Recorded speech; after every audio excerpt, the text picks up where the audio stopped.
Hello everybody! Welcome over, one and all. I don't know why, but Rune wanted to be muted for the start of stream. But we are here.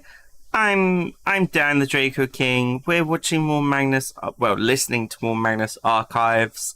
It's a 1 hour only stream. We are literally here for the next 54 minutes and then the stream is done. If you do want to do any clips or catch the VOD afterwards, then feel free to. Hi VOD catcher uppers or those who need their watch streak, lovely to see you. And yeah, I'm gonna just get into it, kind of, what is this?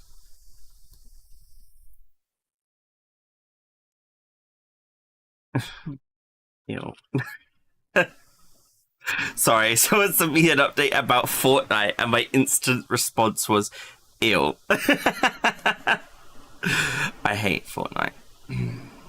I played it that one time with Honey. Never again. Rune, are you ready? Is she ready? She's ready. Oh my god, she's ready. Yeah. I'm ready. There we go. You are heard on my end. Yes, and you are heard on mine. Yay! But yes, we are going to be doing 2 episodes today. We're doing Alone and we're doing Piecemeal. The trigger warnings are at the top of the chat.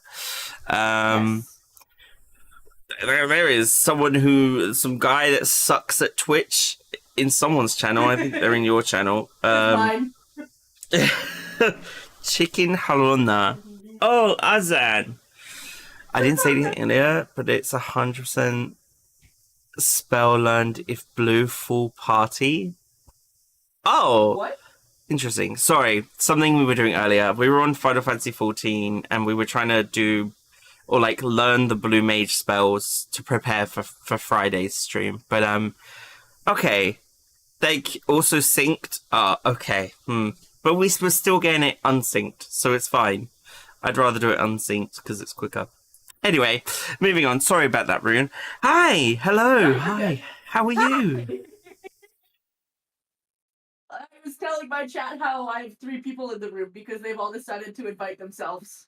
I could kick them out if I really wanted to, but as long as they are generally quiet, I don't see any harm in them staying. You're holding back a laugh right now. I love it. Well, I mean, 2 of them are cuddling over there on the couch. The other is hovering over my shoulder. Gosh. Rune has guests. I do. My mom invited my family over, and I didn't know until last minute. Okay. I'm like, so because we're on a tight schedule, I'm going to say we jump into episode 13 yes. ASAP. Would you like to count us down? Yes. We're ready to start. I just got to make sure my thing is all fixed. Hi, Bale. Hello, Otter God. Welcome in. Don't forget to get your daily coins, everyone in chat. I need to get my daily coin. I'll do that while we're listening to the episode. Okay. Okay. I am ready. Are you ready? 3, 2, 1, go. Spooky Scary Podcast time. Super Scary Skeletons. That's coming up. It's actually 2 months till Halloween starts. Rusty Quill presents the Magnus Archives. You're slightly ahead of me, but okay. That's fine. Only probably by a second or whatever. Yeah, it is. It's close enough. It is. It's fine. It's fine! Episode 13. Alone.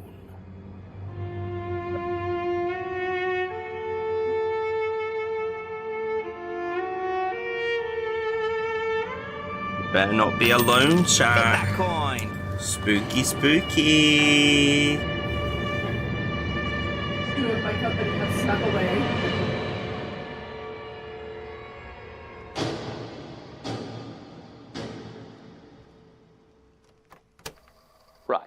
let's try this. Really? Does that thing even work? It must be 30 years old. I know. Wait, We have what? previously had some success using it to record statements that our digital recording software struggles with. Yeah, well, that's one way to put it. You need to get some better equipment. Believe me, I have been trying.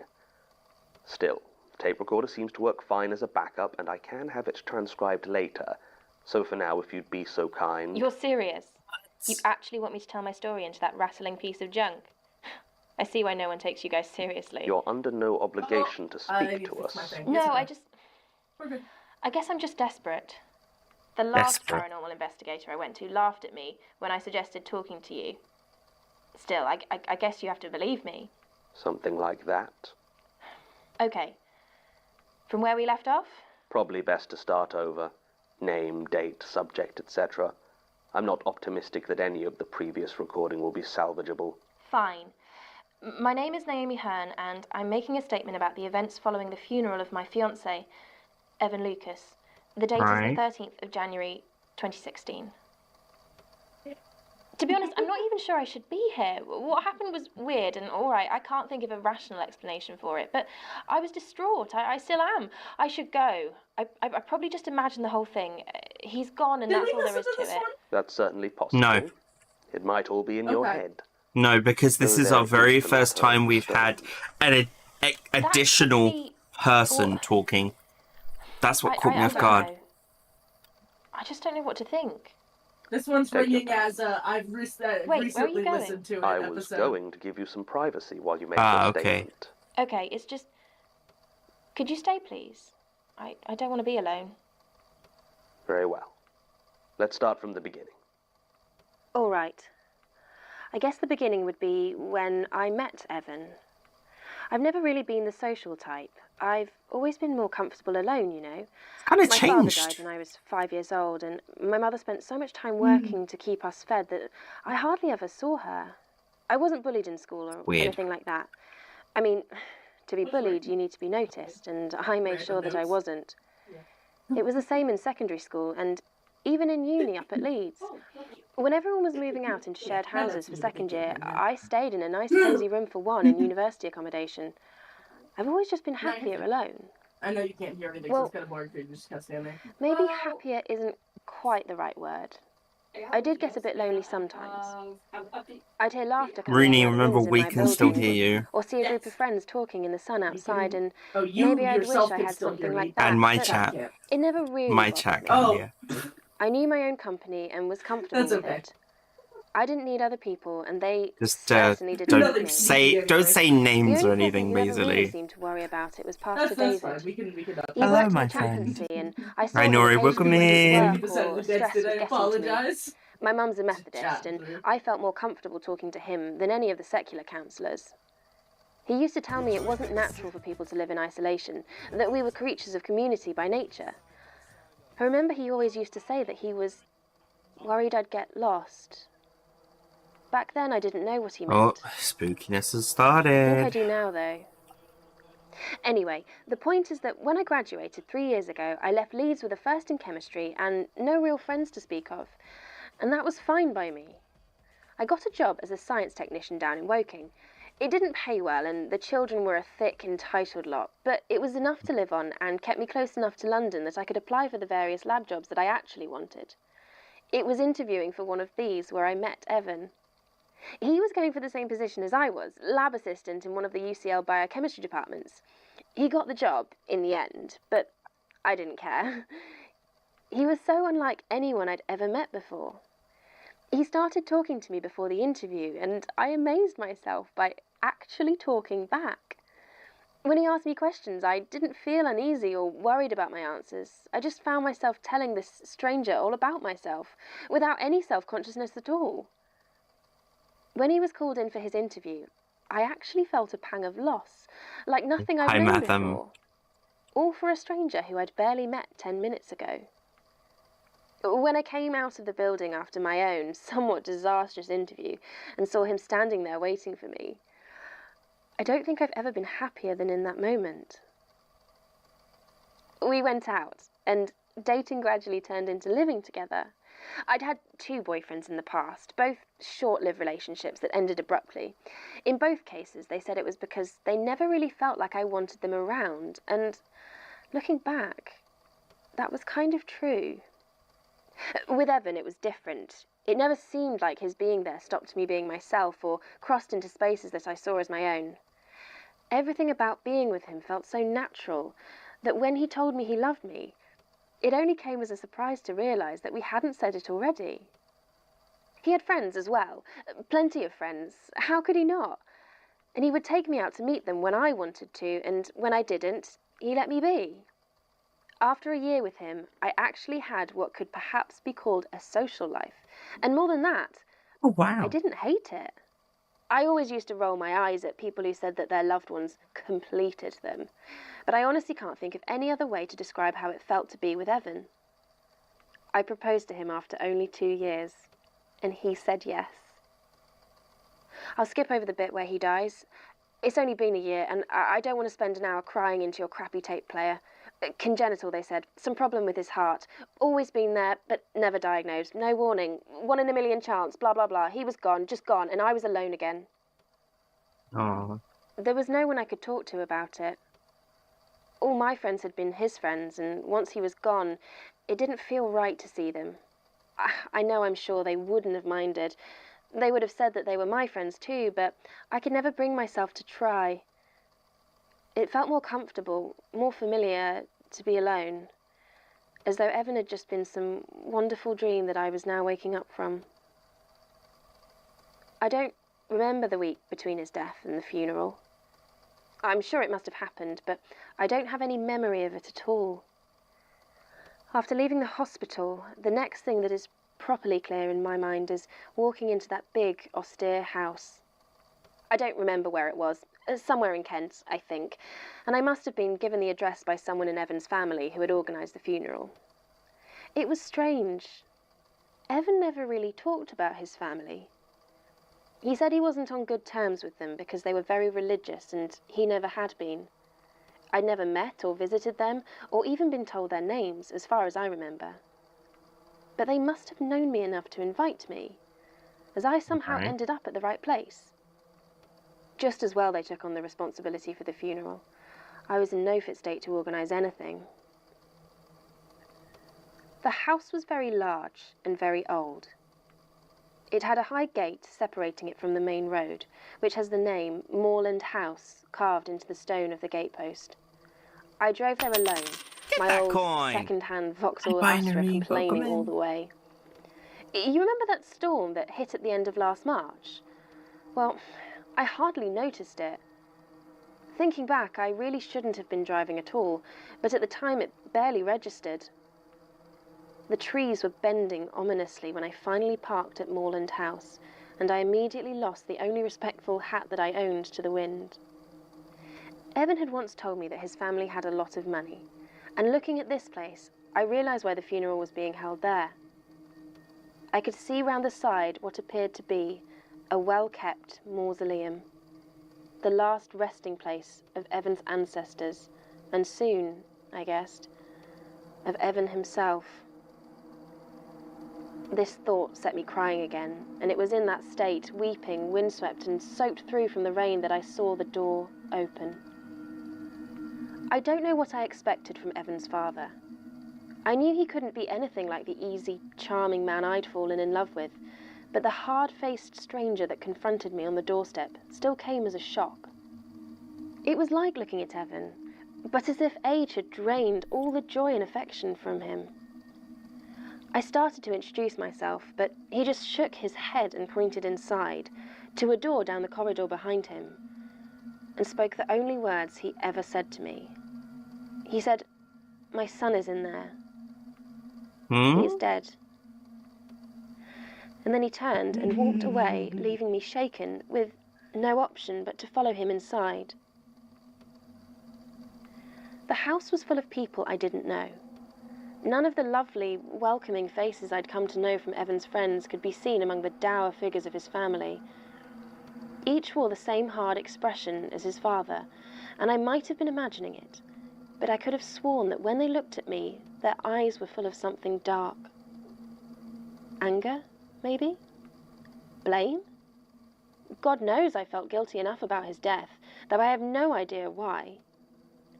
None of them spoke to me, or to each other, and the house was so quiet and still that at times it seemed like I could hardly breathe under the weight of the silence. Finally I came to the room where he was laid out. Evan, the man I was going to marry, was lying there in a shining oak casket that seemed too big for him somehow. The coffin was open, and I could see him, dressed in a perfectly tailored black suit. I realized I had never seen him wear a suit before. Like everything else in his death, it seemed utterly alien to the life that he had created for himself. This is so strange. I remember Hearing going someone to my father's else. funeral when I was very young. You I get remember used to seeing it. him lying there after the undertakers had done their business. My father had looked serene, peaceful, like he had calmly accepted the reality of his passing. It had comforted me as a child, though it had done little to blunt the acute sense of loss that I felt. There was none of that on Evan's face. In death, he seemed to have that same hardness and reproach that I saw on every one of the silent family that claimed him for their own. I don't know how long I stood there. It felt like seconds, but when I turned around, I almost shrieked to see dozens of black-clad figures stood there, staring at me. The rest of the Lucas family were standing, waiting without a word, as though I was between them and their prey. Which I suppose, in some ways, I was. Finally, an old man walked forward. He was small and hunched with age, his black suit hanging off his body like sagging flaps of skin. He spoke. "It's time for you to leave. The burial is a family affair.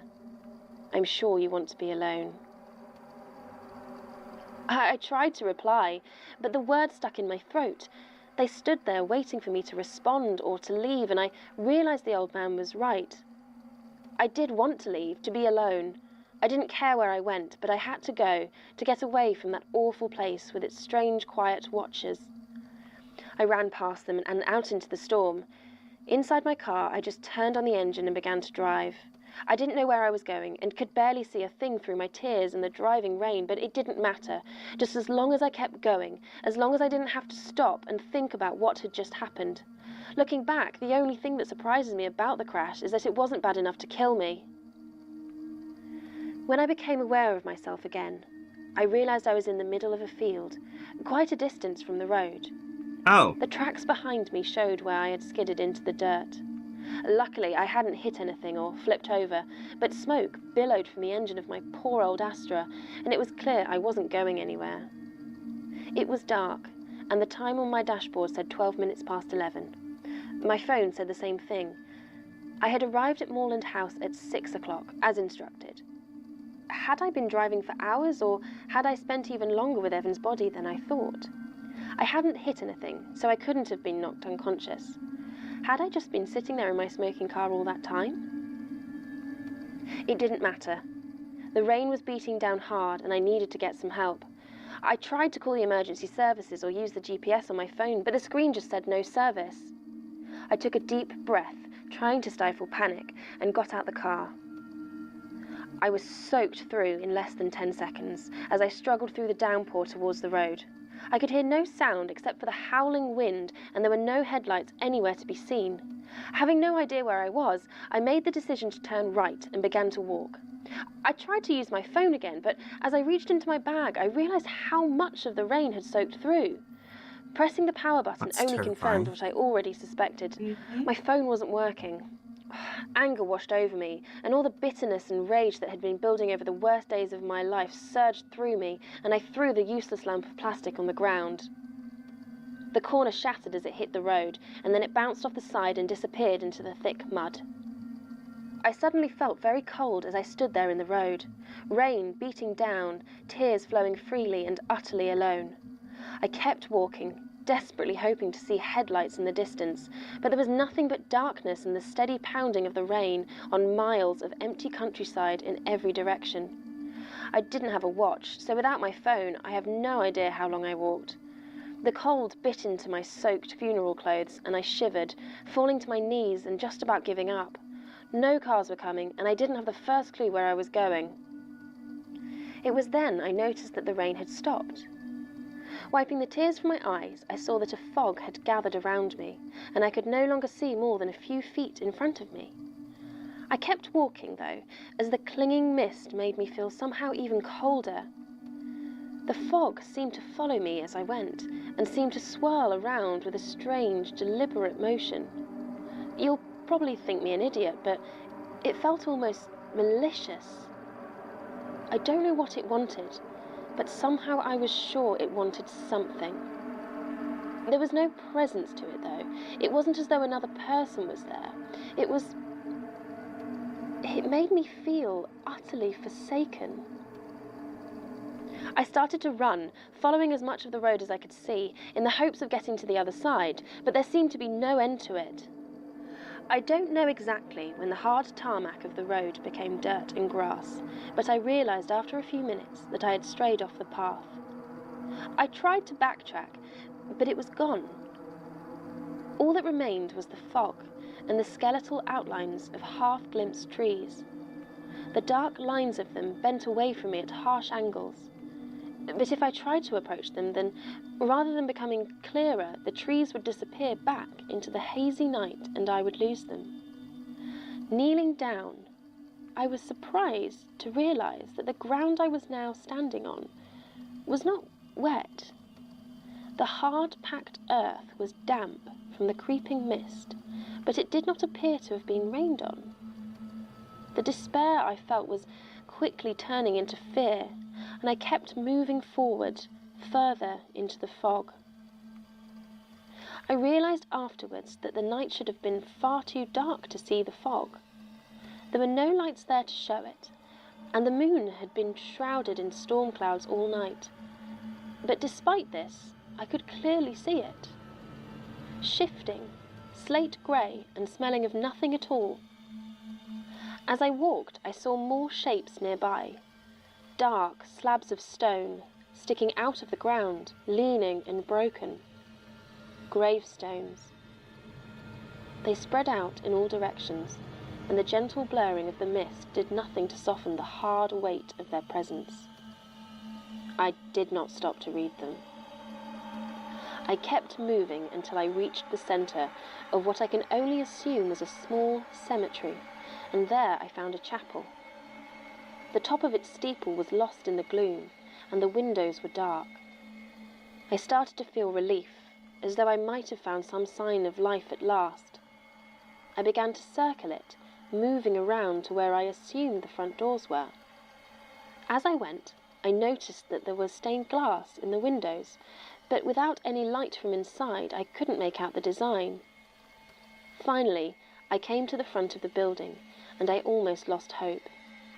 Wrapped around the handles of the entrance was a sturdy iron chain. I would find no sanctuary here. I came very close to making a rash decision at that point. I started to shout, to scream for help, but the sound seemed muffled and disappeared almost as soon as it left my throat. No one heard me, but I continued shouting for some time, just to hear the noise, even if it did seem to die as soon as it touched the fog. It was useless, though, and as I finished, I felt the prickling damp flow in and out of my lungs. It was cloying and heavy, and I decided I had to do something. I started to look around the ground for the heaviest rock I could find. I was going to get inside that church, even if I had to break a window to do it. Anything to get out of the fog. I was sure that eventually someone would find me. I noticed that one of the graves had been slightly broken by age, and a small chunk of it could be seen on the ground. It had an engraving of a cross on it, and the weighty lump of stone now lay embedded in the graveyard soil. I bent down to lift it, but as I did so, I saw something that froze me in place. The grave was open, Oh, Christ. and it was empty. Yippee! It wasn't dug up exactly. The hole was neat, square, and deep, as though ready for a burial. At the bottom there was a coffin. It was open, and there was nothing inside. I backed away and almost fell into another open grave behind me.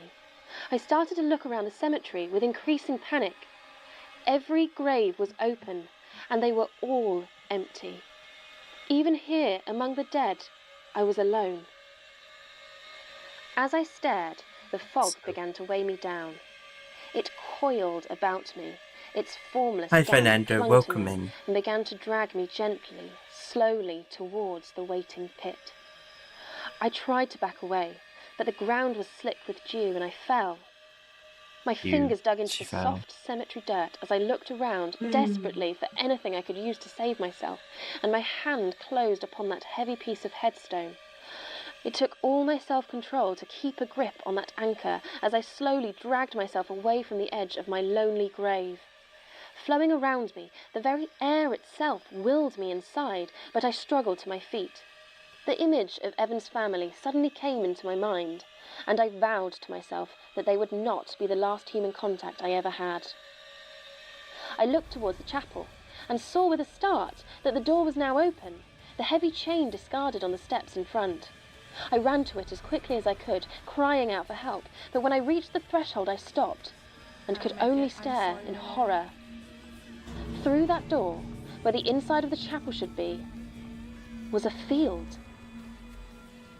It was bathed in sickly moonlight, and the fog rolled close to the ground. It seemed to stretch for miles, and I knew that I could wander there for years and never meet another. I turned away from that door, but as I looked behind me, I could have wept. Beyond the graveyard's edge lay that same field, stretching off into the distance.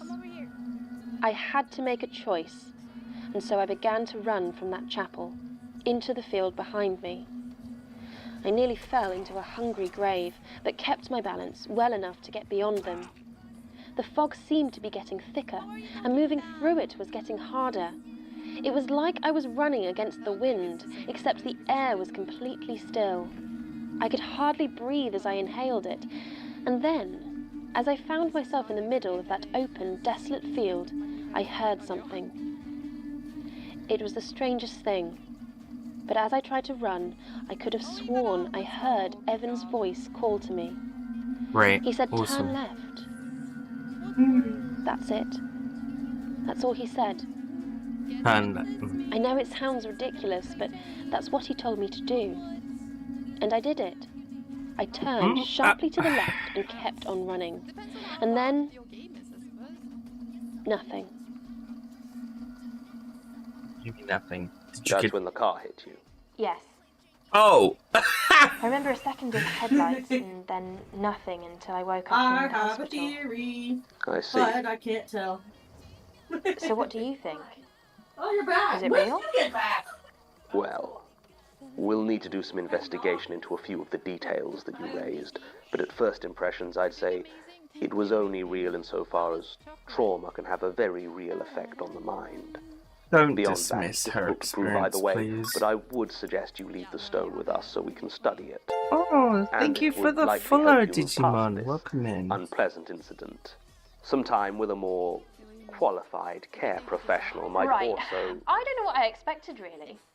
We'll let you know if we find anything. Don's not Oh, this known is for having ridiculous. I tact. can't believe I've wasted my No, time. he's just Statement an ends. absolute arsehole. Following Ms. Hearn's He is an statement, asshole. we did as much follow-up as we were able, which admittedly wasn't a lot.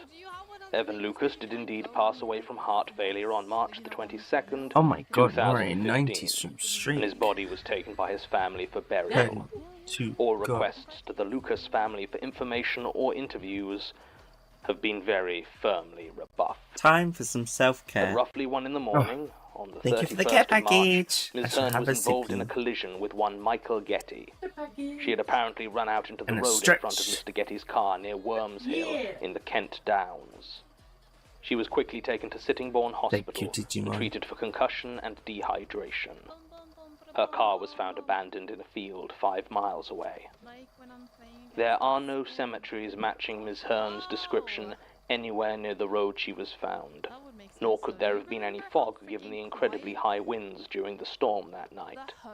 I'd be tempted to chalk this one up to a hallucination from stress and trauma, if it wasn't for the fact that when she was hit, Ms. Hearn was found to be holding a piece of masonry. It appears to be a lump of carved granite with an engraved cross design. Oh, I think you. The style and size match what would conceivably be found atop a headstone, though we have been unable to trace its origin. Still attached to it is a small fragment of what we can assume would have been the marker itself. The only text that can be made out simply reads, "Forgotten." I've arranged for it to be transferred to the Institute's artifact storage. Recording. Asking. Thank you for the daily coin for asking. Right. So, okay. So I think the whole turn left thing was like, you need to escape this, some kind of purgatory that she ended up in, maybe. And her getting hit by the car is like her coming out of the portal dimension, air quotes. And if she'd turned right, she'd have been trapped forever and have been a missing person, I suspect. But that's my theory. We'll have to wait until later for Rune to be able to share any more further details. This is another establishment episode, for a lack of a better word. Again, they're much like a bunch of the other ones. There's a big important button in this episode. A big important button. A big important button. They come up again. And again. And again. Button. And again. Sound when I don't get revealed? Or do I just not get Hello? Just The only thing that was weird was that her voice changed at one point, and I didn't understand why. It was like she'd gone from telling the story in the office to reliving the memory all over again. Like we were there with her. It was weird. It was weird. Hi Magnus, welcome in. Nod better if I could, but I don't nod very well. Alright, let me go back and pin the trigger warnings for this episode. Also, I was about to say, I think we was ready. Cry. Cousin re-snuck back into the room. She left it and she snuck back in and I didn't notice. Pet. Thank you for the pet emote.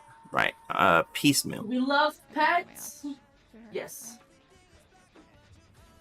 Got it all good to go. Trigger warnings are pinned on my end. Count us in when you're ready.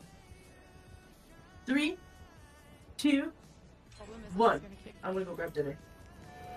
Oh, hey, enjoy your dinner. I'm gonna go grab. I'll leave really quick.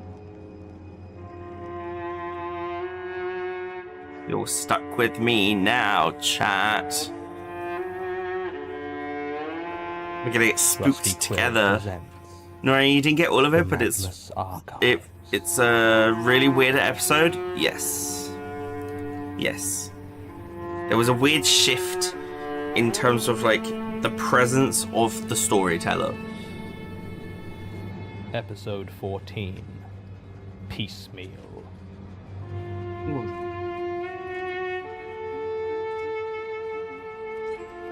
I was gonna turn it up, but then I realized the big banging's about to come, so I shouldn't. There it is. Here it comes.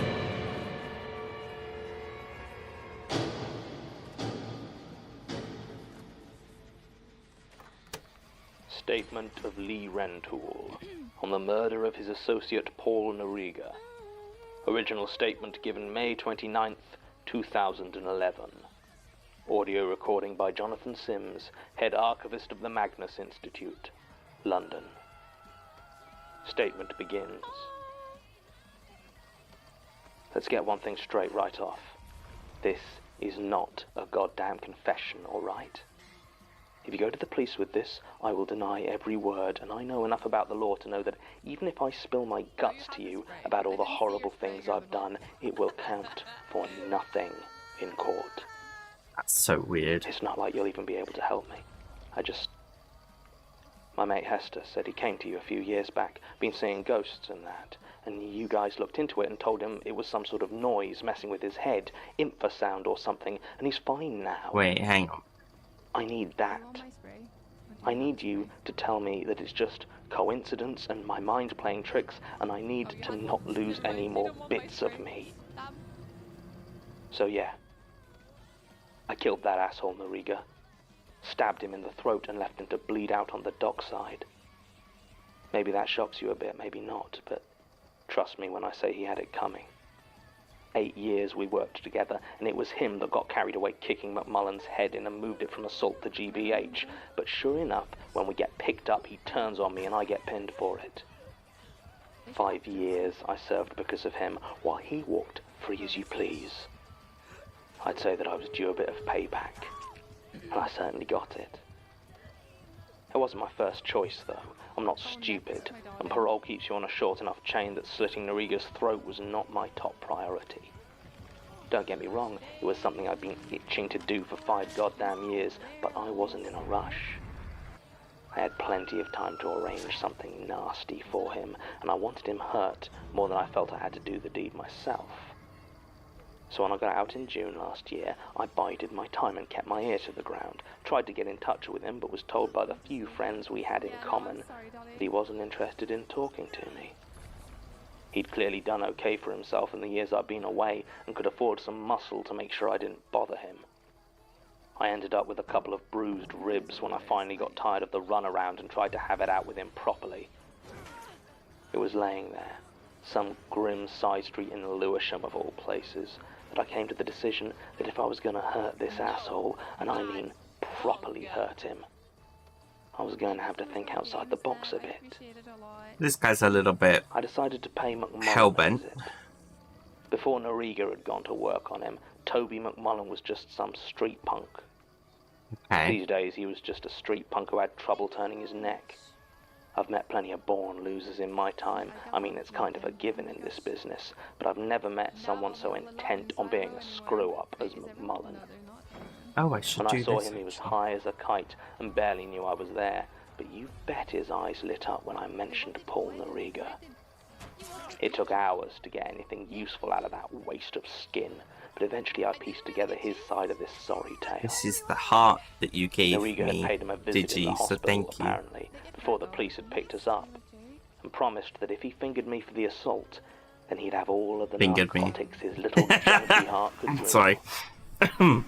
Only once he was out of hospital and my conviction had gone through. I know this is It supposed to be a wasn't horror. 2 I'm days before sorry. McMullen was out on his arse again, and Noriga didn't want to know.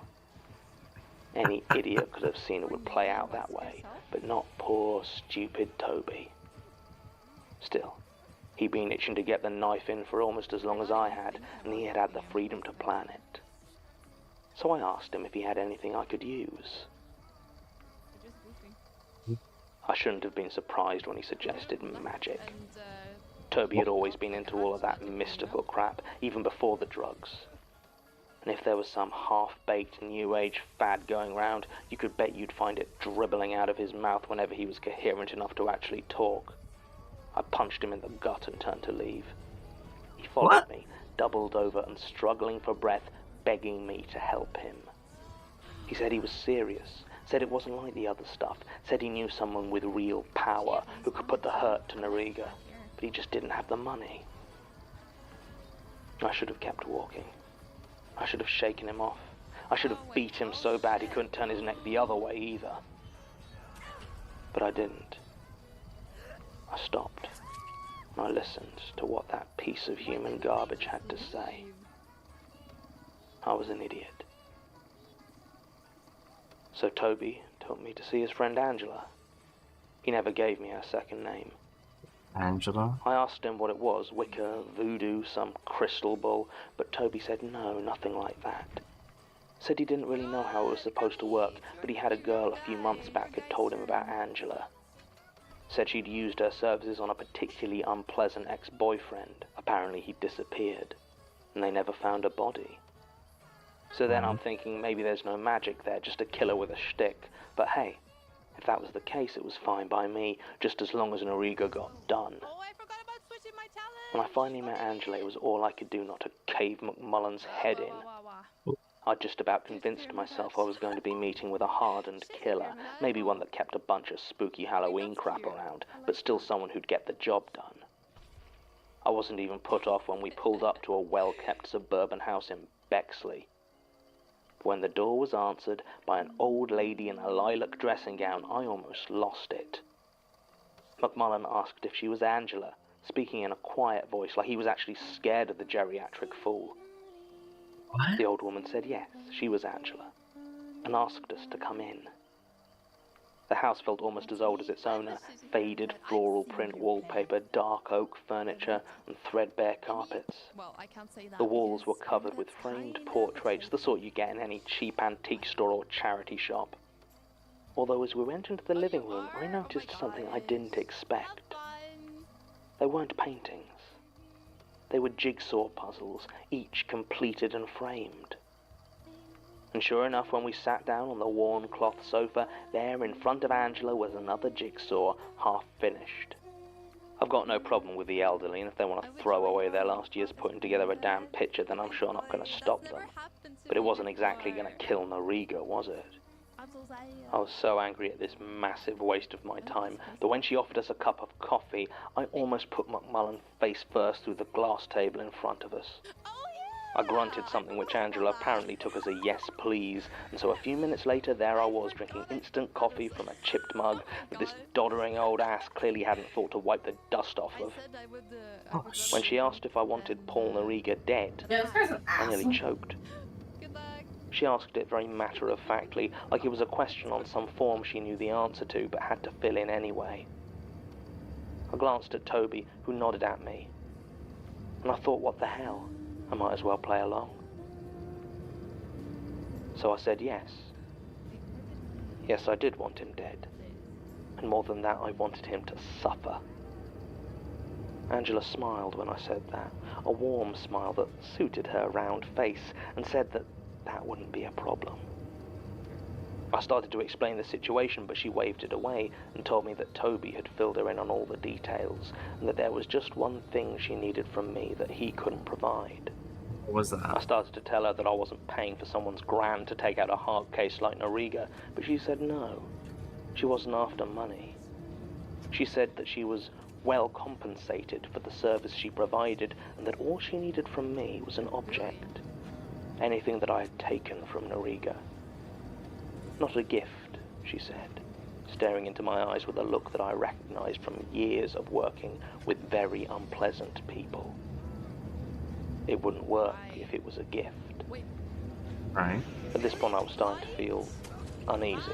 Not scared, alright? I wasn't scared of this old woman, but being around her was bad. I don't know how else to say it, she was bad. You've got to understand, I know dangerous. I understand dangerous. Hell, I am dangerous. This was something else. But I wanted Paul Noriga dead so badly. 5 years ago, just before we'd been picked up by the police, I'd borrowed his lighter. It was a battered old Zippo, used to have a picture of a topless woman on it, but now that was almost worn away. After he turned on me in questioning, I didn't feel much like returning it to the treacherous backstabber, so I held on to it. I hadn't thought much of it, but here it was, still in the pocket of my jacket all those years later. I handed it to Angela and she gave me that look again and told me that it would work just fine. And then we left. Angela told us not to worry about it, that Paul Noriga wasn't going to be bothering us for much longer. We just had to wait until she was finished. Yeah, no, it Finished does. with what exactly she didn't say, she didn't need to. What does that do? We knew whatever it was, we were from probably breaking better off not that knowing. main character? Oh, The Saul waiting came Goodman. hard, though. After he'd had me roughed up, it seemed like Noriga had decided I wasn't worth worrying about. I'd see him walking those streets like he owned them, his pair of leg breakers in tow, and I knew there was nothing that I could do about it. He knew it too. So I waited. and I waited. I waited for the shot, or the knife, or the poison, or the whatever would end him for good. Oh my god. That was so nice. It never came. Days turned into weeks, and there he still was, as cocksure as ever. I was patient. God, I was patient. But after 3 weeks, I had almost written off that useless old bag as a time-wasting con job. I was going to give her one more week. Just one. But then something came up that I couldn't ignore. Word came down that Noriga was meeting someone at the docks, some fence by the name of Salesa. The man dealt mainly in stolen art and curios, valuable stuff, and was paranoid as hell, which meant Noriga was going to be there alone. No.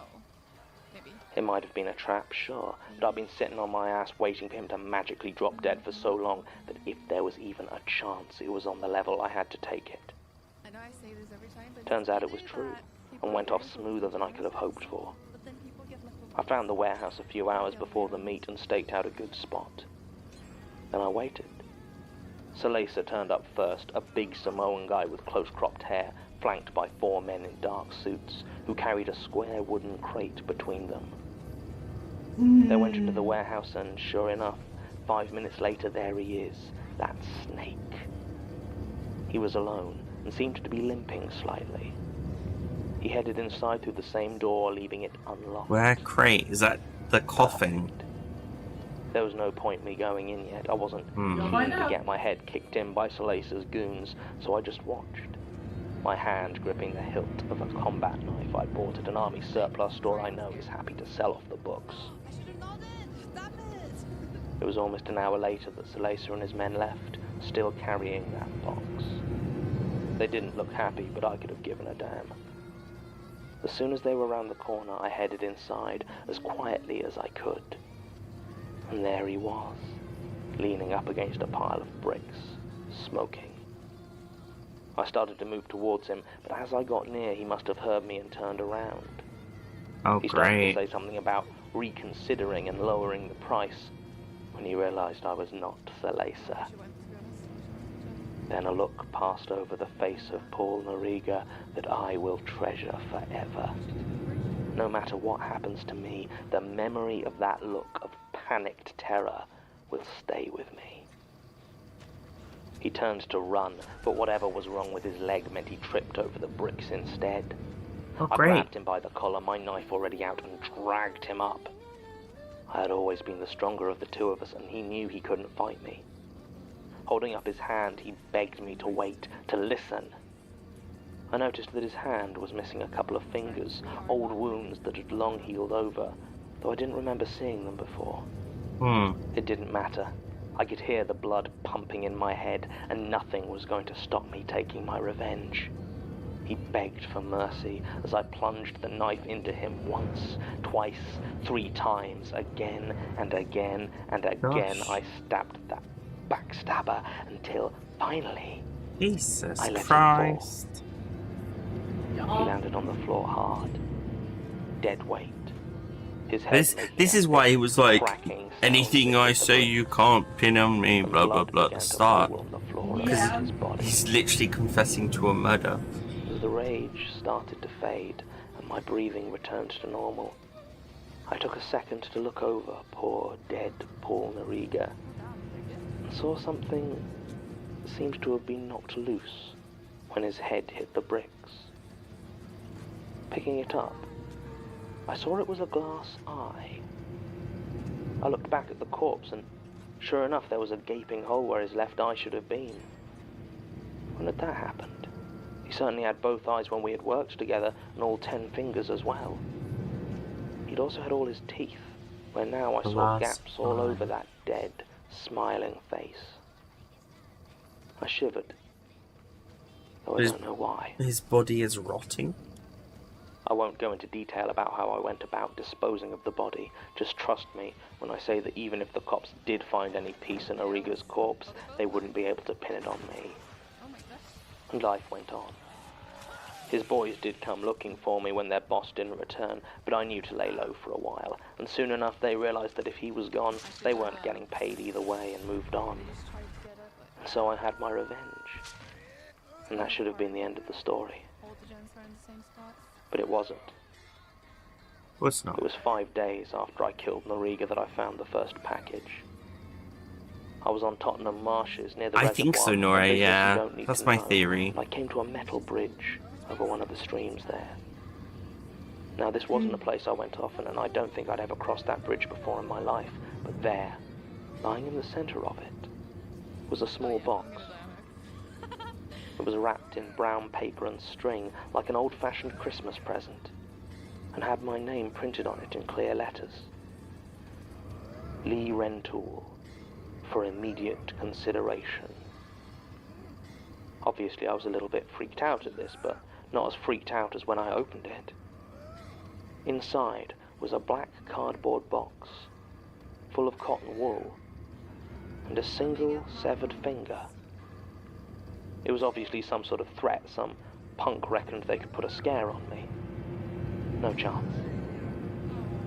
I threw the finger into one of the canals and set the box on fire before throwing it in a bin. I headed home quickly, keeping my attention all around me and my hand on my knife. I was so busy looking behind me I didn't see the hole in front of me, and I tripped. As I fell forward, I felt a hot pain in the hand that had been on my knife. You guessed it. Falling had caused the blade to slice clean through my little finger. I'm not too proud to admit that I screamed at this. I tore up my shirt trying to make a bandage to stop the bleeding, at least until I could get to a hospital. But as I began to wrap it up, I noticed that it wasn't actually bleeding. The wound was closed. It had healed, like it had happened years ago. Okay. I didn't know what to think. I didn't know what to do. So I just went home. I wasn't getting my finger back, so I figured I could try to deal with it after a decent night's sleep. There was another box at my flat. Same as before. This one contained 2 toes. I tried to ignore it and keep my foot well away from any knives, but I was trying to adjust the settings on my flat screen when it fell off the wall, hit my right foot, and... well, have you figured it out yet? Lost 2 toes. That was 2 weeks ago. Since then, I lost 4 more fingers to accidents. Most of my toes. This eye I managed to put out on a goddamn fence post. I've lost count of the number of teeth gone, and believe me when I say that you don't want to know how I lost the hand. Each time, a box wrapped in brown paper. Lee Rentoul, for immediate consideration. I've tried everything. Once I thought I managed to outsmart it, spent the day in my bedroom, nothing sharp, no edges. I'd taken out everything except the mattress. It didn't matter. I woke the next morning with an agony in my foot far sharper than any knife could cut.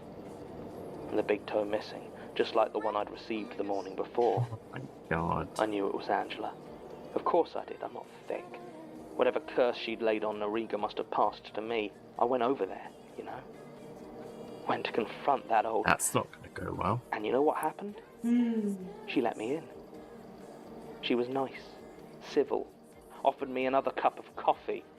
I told her where to stick it. Demanded, asked, begged her to stop whatever was happening to me. You know what she did? She shrugged. She just shrugged. Told me that some hungers are too strong to be denied, whatever the hell that means. So I went for her. I was gonna strangle the life out of that curse-flinging bag of bones. But as I reached for her, I don't know. I don't know what happened. I know that's how I lost the hand. Oh. I know I chewed it off. What? Look, it doesn't matter. He chewed I his just own need your hand help. off. I need this to stop. I don't know how, but this is your area, right? This is what you do. You look into this weird ghost crap, right? Well, this is the definition of weird ghost crap, and I need you to help me. I need you to save me from whatever is happening. I don't have much time. I got a box this morning, a few hours before I came here. It was a tongue. Oh my Statement god. ends. It doesn't look like this case was ever properly followed up. Oh my god, where the According to the supplementary notes, shortly after making his statement, Mr. Rentoul became violent towards Institute staff, and in the ensuing incident there was an accident. Oh my No god. details are given, but apparently it required Mr. Rentoul's hospitalization. I'm reminded of a somewhat tasteless joke about loose tongues. He did not return to the Institute afterwards, and his statement was archived. That's great. According to the arrest records Sasha uncovered, Mr. Rentoul was telling the truth about the somewhat checkered past of himself and his associate, Paul Noriga, with extensive files on both of them. The last listed interaction between the police and Mr. Noriga is 2 months before Mr. Rentoul's statement, and since then, no sign can be found of him in police records, or indeed anywhere else. I sent Martin to look into this Angela character. Not that I want him to get chopped up, of course, but someone had to. Apparently he spent 3 days looking into every woman named Angela in Bexley over the age of 50. He could not find anyone that matches the admittedly vague description given here, though he informs me that he had some very pleasant chats about jigsaws. Useless ass. Oh. Tim has done his best to try and hunt down Mr. Rentoul and see if we can contact him for a follow-up interview or evaluation. But it looks like he disappeared shortly after making this statement. We were able to find his old landlord, though, who said that Mr. Rentoul vanished in early April of 2011, leaving many unpaid bills and no forwarding address. He said that when he had gone to clear out the flat, he'd been surprised to find that there was no furniture left. Oh. All that remained, he said, were hundreds Oh shoot, an and ad hundreds break. of small cardboard boxes. Recording ends. Wah, wah, wah. This one I don't really have much to say about. It didn't really give off. Like it doesn't really link into anything else we have learned so far other than the box in the warehouse. And that's it. So yeah, nothing for me to share here. Yeah, this is one of those ones that's It's a filler episode. it's not a filler episode. It felt like it's one of those ones that, because this is a horror podcast, but specifically the way it interacts with fear, there are just some that aren't gonna freak people out and some that aren't. It's just kind of how that goes. Like this, it'll make more sense down the line. Okay. Well, we're going to finish here for today, everyone, but next time we've got Lost John's Cave is the next one. Which is an amazing one. And then it goes into spooky ones, which sound horrible. But yeah. And that, Rune, anything to add before we end? Just that I hope you enjoyed. I was going to stream after this. I was going to continue, but I am not because I have family over instead. Yeah, this one. So I am going to do that. I might stream later this evening. No, I don't know. We'll see. We have cheaters. But yeah. I am probably not.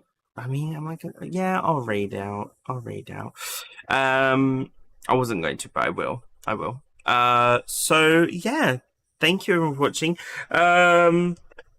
This week, you don't mind if I quickly go through what I've got going on this week, Rune? Is that okay? Go ahead. No, go ahead.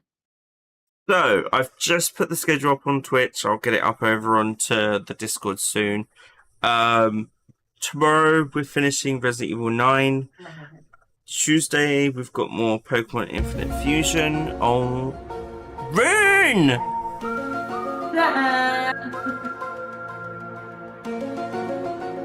I should have expected that, to be honest. You should have. I do not know why you didn't. Yeah. Anyway, Razum, no, it's okay. It was just for an hour, so we will be finishing up now. You didn't miss... Yeah. I mean, the only big major thing you missed was the first half an hour, I think. Because the first episode 14 definitely had some kind of connection going on there, whereas episode 15, the connections, was it episode, sorry, 13 had the connections, but 14, I don't know, 14 was a bit, okay, the connections aren't as clear. Anyway, sorry, so Tuesday we got Pokemon Infinite Fusion, Thursday, Tiny Tina's Wonderlands, Friday is our Blue Mage community night. We're going to be doing our Blue Mage leveling on Final Fantasy XIV Online, everyone. Saturday, we have a stream. We're doing RV there yet, with Heka and Scarlet Disco. We're raiding into Koi's birthday party. We're going to celebrate with Koi. And then the Sunday, we're playing Big Walk with Crumplehorn, Half Dan, and a bunch of other amazing people. So that's what we've got going on this week. I'll make sure it goes up in the Discord soon. Rune, what have you got coming up? Nothing. No? Nothing? I'm working my way through the secret bosses in Deltarune, and getting the eggs. I am working on chapter 4. I just beat the night. My fucking god, that took a million bajillion years.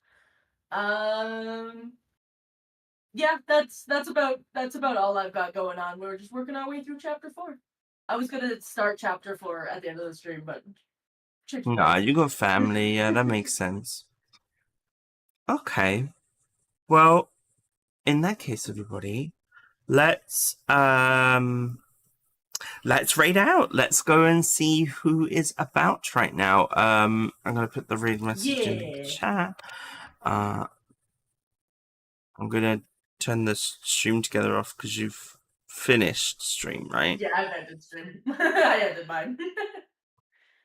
Means I sent everyone to you and ended mine. It works. Of course you did. Shaky. That's funny. You never expect it ever, even though I do it every time. Let's see. What shall we? What's going on here? Who shall we? Do-do-do-do. Who shall we go to?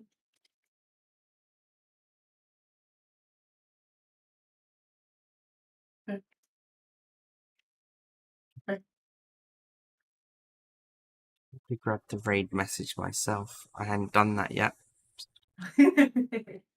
Gotta get that. Yeah. The right message. Josie.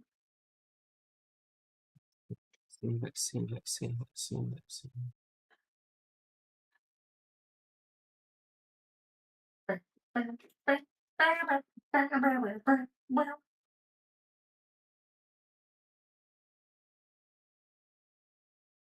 Who you thinking we're gonna raid into?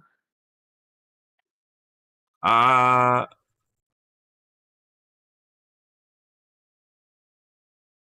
we're gonna go into Cali. We're gonna go into Cali. Cali's playing some DBD. So we'll go celebrate the Seal VTuber. Why not? Yes, I will see you all tomorrow. Rune, we'll figure out the next date. It should be 2 weeks from now. Something like that. But let's confirm before we disappear tonight. But yes, bye-bye, everyone. Yes. Goodbye.